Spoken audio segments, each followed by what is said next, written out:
Saludos y bendiciones para todos. Les saluda el pastor Sergio López desde Costa Rica. Gracias por escucharnos. Bienvenidos a la serie Los 10 Mandamientos Bien Explicados. Hoy llegamos ya a la sexta parte. En esta serie nos corresponde estudiar el día de hoy el cuarto mandamiento. Como les expliqué anteriormente, cuando hablamos del cuarto mandamiento, muchas personas lo relacionan con honrar a padre y madre. Esto tiene que ver con la división que la Iglesia Católica Romana hizo de los 10 mandamientos para justificar sus creencias internas que fueron establecidas evidentemente por el magisterio y que en resumen unen el primero y el segundo mandamiento para evadir la responsabilidad de cumplir con el segundo de no hacer imágenes de Dios ni adorarlas.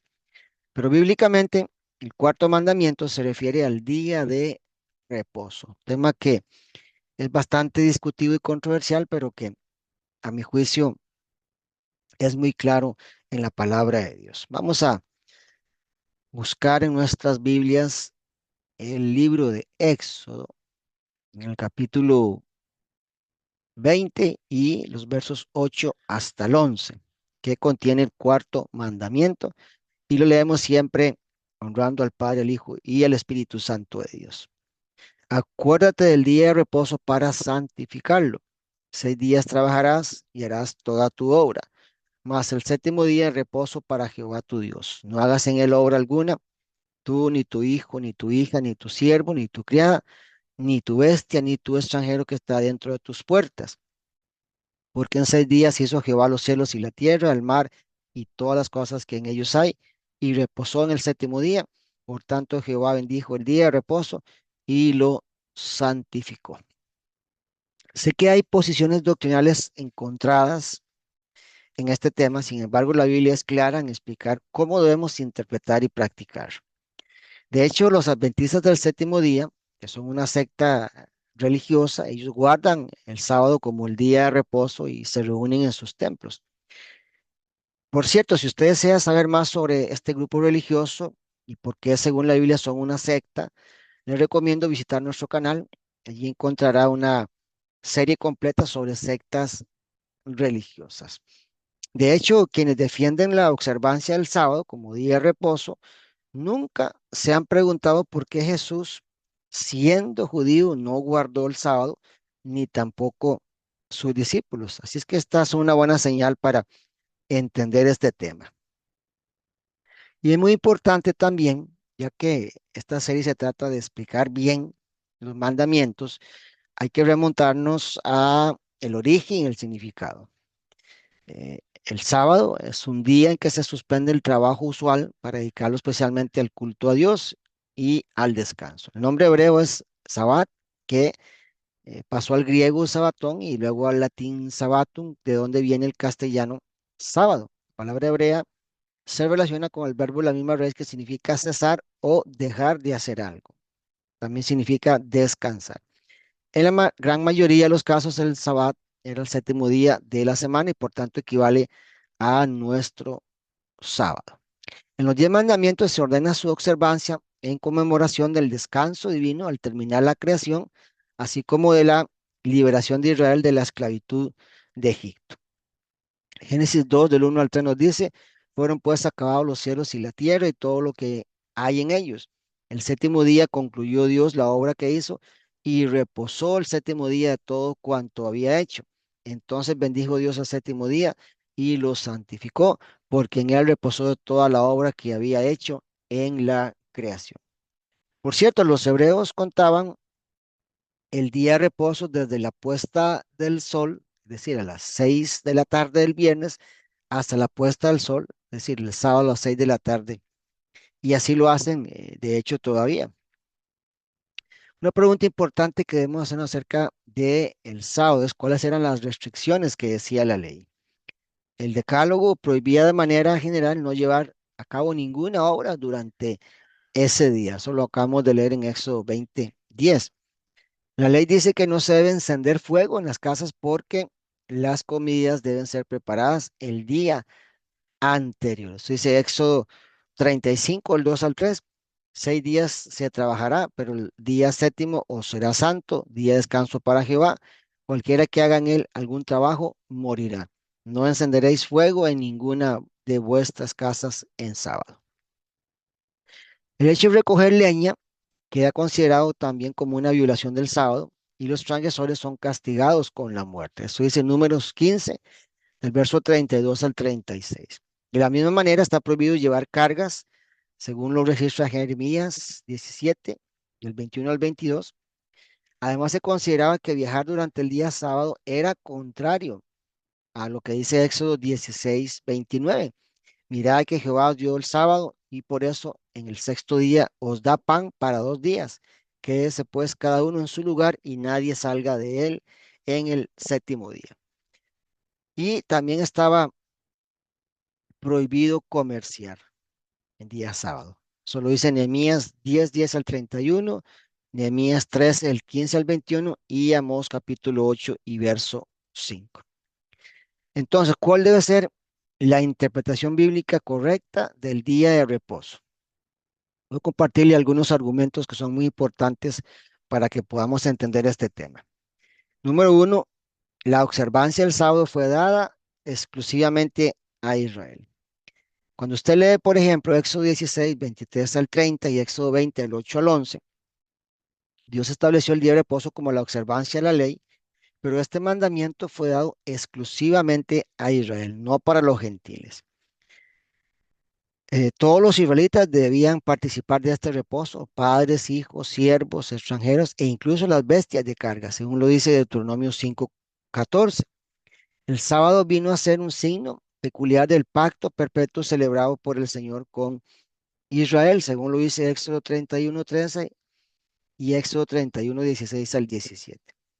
Y ya que estamos estudiando en esta serie cada mandamiento, es importante recordar este hecho que Dios hizo pacto con Israel como su pueblo escogido. Dentro de sus mandamientos estaba guardar el sábado, pero incluso los judíos que se han convertido a Jesús en estos tiempos no deben guardarlo porque solo era para el Antiguo Testamento. Pero Dios les habló de un pacto perpetuo, entonces surge la pregunta si deberían celebrar ese día aún habiéndose convertido al cristianismo.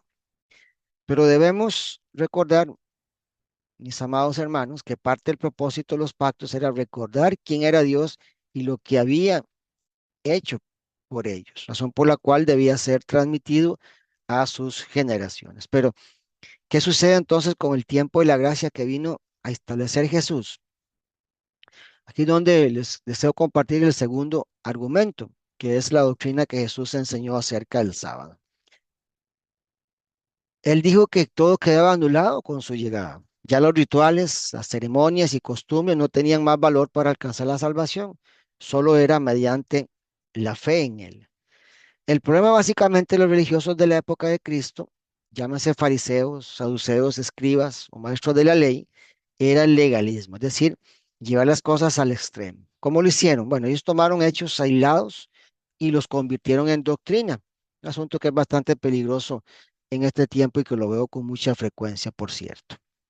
Otra cosa que hicieron fue sustituir los mandamientos de Dios por las tradiciones de los ancianos judíos. Estas tradiciones son el conjunto de interpretaciones tradicionales que los rabinos o los maestros daban a la ley mosaica y que para ellos tenían tanta autoridad como la ley misma. Por ejemplo, cuando leemos San Marcos 7, del 6 al 13, Jesús mismo los reprende. Por ejemplo, los fariseos hablaron de la palabra corbán, que significa ofrenda a Dios. Su problema fue la interpretación de la ley. Se supone que, claro, que debían consagrar las ofrendas a Dios, pero ellos lo llevaron al extremo. Incluso aconsejaban a los más jóvenes a consagrar sus bienes como corbán. Esto para no ayudar en tiempo futuro incluso a sus padres. Pero al hacerlo, estaban quebrantando, por supuesto, el mandamiento de honrar a padre y a madre. Así hicieron con el diezmo, con el día de reposo y con otras cosas más. Jesús lo que enseñó fue el espíritu de la ley, no la letra de la ley. Él apeló al amor, a la compasión, a la misericordia y también a la justicia. Entonces queda claro que ya la ley del antiguo pacto no debía ser obedecida, pues solo era sombra de lo que había de cumplirse con Cristo. ¿Por qué no debemos cumplir esa ley hoy día? Porque no existe ninguna persona capaz de cumplirla. Además, la ley tenía como propósito ser una guía y era insuficiente para otorgar la salvación a la humanidad y las obras de la ley nunca podían justificar ni salvar a nadie. Existen, por cierto, muchos textos al respecto que confirman esta verdad. Sin embargo, voy a leerles al menos tres de ellos que son claros y contundentes y que nos enseñan que ni gentiles ni judíos deben ya guardar el sábado como día de reposo. Uno de ellos es Gálatas capítulo 3 del verso 19 al 25. Dice así, entonces, ¿para qué sirve la ley? Pues después de hacerle la promesa a Abraham, Dios nos dio la ley para mostrarnos lo que estábamos haciendo mal. Por eso, pero esa ley serviría solo hasta que viniera el descendiente de Abraham, a quien Dios le hizo la promesa. Dios le dio la ley a Moisés por medio de los ángeles para que él no la diera a nosotros. Pero cuando Dios le hizo la promesa a Abraham, no usó mensajeros, sino que se la hizo personalmente. Esto no significa que la ley está en contra de las promesas de Dios, de ninguna manera. Porque si la ley pudiera darnos vida eterna, entonces Dios nos hubiera aceptado por obedecerla. La Biblia dice que el pecado nos domina a todos, de modo que el regalo que Dios prometió es para los que confían en Jesucristo. Antes de eso, la ley fue como una cárcel donde estuvimos encerrados hasta que vimos que podíamos confiar en Cristo. La ley fue como un maestro que nos guió y llevó hasta Cristo, para que Dios nos aceptara por confiar en Él. Pero ahora que ha llegado el tiempo en que podemos confiar en Jesucristo, no hace falta que la ley nos guíe y nos enseñe. Otro texto importante que es bastante conocido por todos, Efesios 2 del 8 al 9. Ustedes han sido salvados porque aceptaron el amor de Dios. Ninguno de ustedes se ganó la salvación, sino que Dios se la regaló. La salvación de ustedes no es el resultado de sus propios esfuerzos. Por eso nadie puede sentirse orgulloso. Y Santiago 2:10 también es clave, porque cualquiera que guarde toda la ley, pero ofenda en un punto, se hace culpable de todos. Entonces, estos textos leídos nos evidencian cuál era el propósito de la ley, de servir como guía, pero era insuficiente para salvar. Por eso apareció Cristo con su muerte, con su resurrección para llevarnos a Dios, porque ningún ser humano es capaz de cumplir toda la ley. Por eso ella nos salva. Solamente por la gracia de Dios y la fe en Jesucristo es que encontramos la salvación de nuestras almas. Por eso los fariseos habían dispuesto normas incluso ridículas acerca del sábado, prohibiendo incluso los gestos de misericordia y combatían a Jesús porque él hacía, por ejemplo, sanidades en sábado. Sin embargo, los fariseos no consideraban contra la ley salvar un buey, un asno o una oveja en día de reposo, ni se privaban de llevar a sus animales a tomar agua. También ustedes recordarán que se opusieron a recoger eh, espigas por parte de los discípulos en un día de sábado. San Mateo 12 del 9 al 13 y San Lucas 13 del 10 al 17 son referencias que usted puede anotar y puede estudiar con calma en su casa. Por su parte, Marcos 2:27 al 28 nos dice, también les dijo, el sábado fue hecho por causa del hombre y no el hombre por causa del sábado. Por tanto, el Hijo del Hombre, refiriéndose a Jesús, es Señor aún del sábado. Por esa razón, Jesús enseñó las Escrituras, sanó a enfermos y trabajó en día de reposo porque para él lo más importante eran las personas, no las tradiciones. Argumento número 3 que deseo compartirles acerca de lo que enseñó Jesús. El día de reposo en sábado fue establecido como un pacto de Dios para con el pueblo de Israel. Incluso los judíos contemporáneos que han aceptado a Cristo pueden, ¿por qué no?, celebrar las tradiciones religiosas, pero ya no como un requisito para salvarse mediante el cumplimiento de esas obras, sino como simplemente costumbres religiosas y culturales. Por otro lado, los cristianos no están obligados a celebrar ni el día de reposo ni ninguna de las tradiciones judías, como el caso de sus fiestas, como la Pascua, los tabernáculos, su música o sus costumbres. Hay un problema que desde tiempos bíblicos apareció y todavía está entre nosotros, y creo que así será hasta que venga Cristo, y es el asunto de judaizar a los gentiles. Por ejemplo, cuando leemos Gálatas en el capítulo 2, de los versos 11 hasta el 21, aquí el apóstol Pablo tuvo que corregir duramente al apóstol Pedro, porque éste quería judaizar a los gentiles convertidos al evangelio. Es decir, si un pagano se convertía en cristiano, Pedro pretendía que cumpliera con todos los ritos y tradiciones de la ley de Moisés, como circuncidarse. Incluso Bernabé fue arrastrado por esa hipocresía de los que intentaban judaizar a los gentiles. Y me temo que este problema existe todavía hoy día. Muchos gentiles estudian las leyes, costumbres, rituales e idioma hebreo, se visten como judíos, enseñan y creen que les da licencia para ser judíos e intentar imponer a los demás estas tradiciones. Pero no podemos ignorar que los verdaderos judíos s- son los que nacieron en Israel, ya que hay muchas imitaciones falsas de rabinos por todas partes. Y aunque un rabino enseñe la palabra de Dios presencial o de manera virtual, como sucede ahora, no deberíamos prestarle atención ni creer todo lo que dice, porque muchos de ellos ni siquiera son convertidos al Evangelio de Jesucristo. Y si lo fueran, también hay que ser muy cuidadosos en poner la palabra de Dios como luz y como filtro para ver qué es verdadero y qué no. Otra pregunta importante que podemos hacernos es cuál debe ser nuestra actitud como cristianos procedentes del paganismo con respecto a este asunto que estamos estudiando de este cuarto mandamiento. La respuesta le da claramente Pablo en versículos claves, por ejemplo en Colosenses 2, del 16 al 23, que es una firme eh, aseveración de que nadie debe juzgarnos por no guardar esos rituales, aunque el verso 17 explica que todo era sombra de lo que debía de venir con Cristo.